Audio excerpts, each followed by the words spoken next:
School borewell रे विष मिसा जाइथिबा संदेह। मालकानगिरी माथिली ब्लॉक सिंधाबेड़ा स्कूल रे अभावनीय स्थिति। मध्याह्न भोजन पाई पानी नेला बेले आज गंध सहित फेण बाहरिथिला। परे पिलांकु पानी व्यवहार पाई मना करबा सहित माथिली थाना रे एतला दिया जाइथिला। तेबे पुलिस उपस्थिति रे पानीर नमूना संग्रह करिछि जल जोगाण विभाग। विद्यालय कर्तृपक्षଙ୍କୁ अवगत କରିଥିଲେ पाचिका। फଳରେ ଏକ ବଡ଼ ବିପଦ ଟଳି ଯାଇଛି।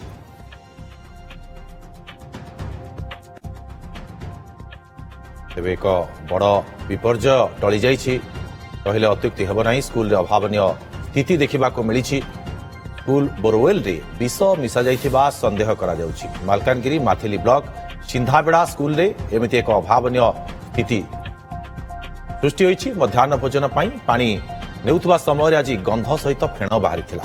परे पिलांकु पानी व्यवहार पाई मना सहित माथिली थाना रे एतला दिया जाइथिला।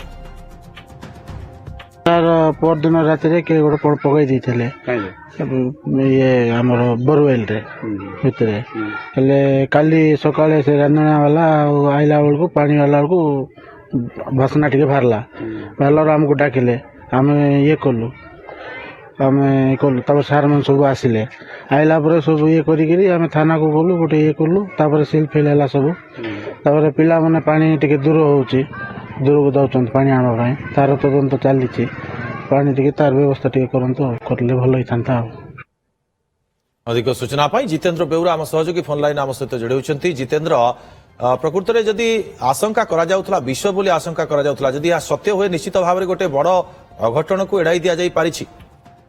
निश्चित भाव में जदि कुनी कुनी पिला माने जदि से विष पानी मिशा खाद्य खाई निश्चित भाव में असुस्थ होता कौन होता ता परवर्ती अवसर जना पड़ता किंतु बड़ अघटन कहीपर निश्चित भाव में छोट छोट पिला माने जदि विषाक्त खाद्य खाई किसी भी परिस्थिति उपजी पारि था कि पूर्व पाचिका ए संपर्क में सन्देह कले स्कूल कर्तृपक्ष को जनइले। स्कूल कर्तृपक्ष थाना एतला देते पानी नमूना संग्रह कर पठा जाइए। पानी नमूना संग्रह रिपोर्ट आसिले जना पड़ो प्रकृत में कि विष मिशीला किभली विष किए मिसाइला तो पुलिस अनुधान करुच्ची। बर्तमान पुलिस तदंत करुच्ची। स्कूल पिला जीवन सह किए खेल प्रयास करुला। बर्तमान पुलिस तदंत परिसर रही अधिकारी थाना अधिकारी पचरा उचरा करुँच कांड किए घटाई पारे स्थानीय लोक कि बाहर किए दुर्बृत्त आसी एभली करिछि ता तो पुलिस अनुधान करुच्ची। किंतु जहाँ भी हो बड़ धरण अघटन वर्ती जाइछि।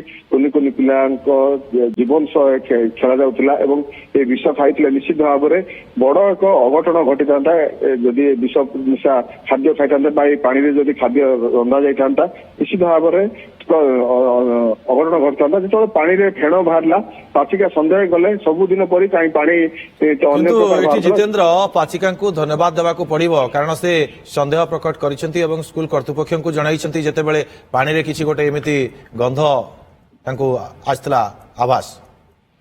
निश्चित भाव में पाचिका मुख्य भूमिका रही। पाचिका प्रेजेंट माइंड जो एभली बड़ अघटन वर्ती जाइए तो सबुदिन से पानी संग्रह करते रोषे करते से दिन पानी में गंध आसाला पानी फेण फेण ही आसाला तेणु सन्देह करते पानी निश्चित भाव में कौन मिशा जाद्वारा कि एभली पानी बोरवेल रू बाहर तापर से स्कूल कर्तृपक्ष खबर देखिए। स्कूल कर्तृपक्ष आसी स्थानीय लोक आसते से देखी पानी रे दुर्गंध थिला सहित फेण फेण ही पानी बाहर तेणु अनुमान करते कि हूँ तो दुर्बृत्त एटी विष मिसाई।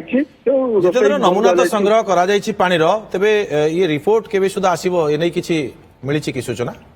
जल जोगाण विभाग नमूना संग्रह करछि। रिपोर्ट खूब शीघ्र आसीबो बोली विभाग पक्षरु कुआ जाउछि। रिपोर्ट खूब शीघ्र आसिले प्रकृत जना पड़ो जे किभली केते निश्चित भाव में जितेंद्र रिपोर्ट आसिबा परे ही स्पष्ट होई परिबो प्रकृत रे विष मिसा जाइथिला ना आउ किछि मिसा जाइथिला। बहुत बहुत धन्यवाद आपनको तमाम सूचना पई जितेंद्र।